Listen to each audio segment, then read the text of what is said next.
Duleep trophy తాజాగా ప్రారంభమైంది. దీంతోనే భారత దేశవాళీ సీజన్ 2024-25 ప్రారంభమైంది. ఫస్ట్ క్లాస్ ఫార్మాట్లో జరిగే ఈ చారిత్రాత్మక టోర్నీని ఈసారి జోనల్ ఫార్మాట్లో నిర్వహించడం లేదు.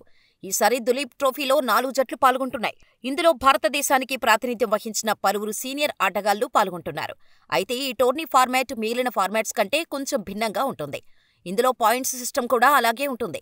అయితే ప్రస్తుత దులీప్ ట్రోఫీ సీజన్లో శుభమన్ గిల్, అభిమన్యు ఈశ్వరన్, రుతురాజ్ గైక్వాడ్, శ్రేయాస్ అయ్యర్ వరుసగా India A, India B, India C, India డి-లకు కెప్టెన్లుగా ఉన్నారు.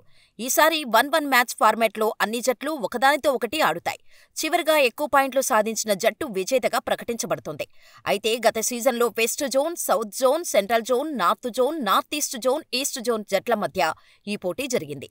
ఇక ప్రస్తుత సీజన్లలో పాయింట్స్ ఏ విధంగా ఇవ్వనున్నారంటే, ఒక జట్టు మ్యాచ్ను ఇన్నింగ్స్ తేడాతో గెలిస్తే లేదా 10 వికెట్ల తేడాతో గెలిస్తే ఆ గెలిచిన జట్టుకు 7 పాయింట్లు లభిస్తాయి. ఒక జట్టు కేవలం మ్యాచ్లో గెలిస్తే వారికి 6 పాయింట్లు లభిస్తాయి. అలాగే ఒకవేళ మ్యాచ్ డ్రా అయినట్టయితే ఆ మ్యాచ్ యొక్క మొదటి ఇన్నింగ్స్లో ఏ జట్టు అయితే ఆధిక్యం సాధిస్తుందో కేవలం జట్టుకు 3 పాయింట్లు లభిస్తాయి. ఇలా ప్రతి జట్టు 3 మ్యాచ్లు ఆడిన తర్వాత ఎక్కువ పాయింట్లు సాధించిన జట్టు దులీప్ ట్రోఫీ అందుకుంటోంది.